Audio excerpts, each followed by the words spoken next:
నమస్తే, మీరు చూస్తున్న పీవీఆర్ న్యూస్. నేను మీ పీవీఆర్ ఆదన్.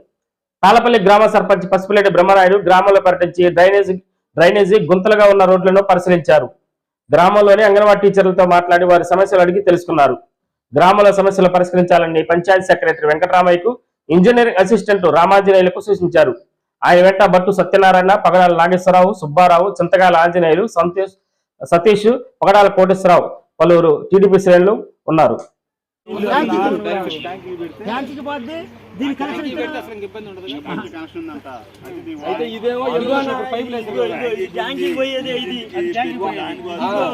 ట్యాంకీ పోయేది ఈ నీళ్ళు ఇటు వచ్చేది అయితే ఇది తీసేసి ట్యాంకీ వదలాలి. సగం ఇటు పోయింది నీళ్లు, సగం నీళ్లు కిందికి పోతాయి. అప్పుడు ఇక్కడ వాళ్ళు గడి పెట్టారు, ఇక్కడ ఆపినాకో మొత్తం ట్యాంకీ పోతాయి నీళ్లు. అయితే మోటార్ వేసినప్పుడు కొద్దిగా దాంట్లో పోతున్నాయి, కొద్దిగా పైకి వచ్చేస్తుంది. ట్యాంకీ పోతే కొంతమంది పోతే కొంతమంది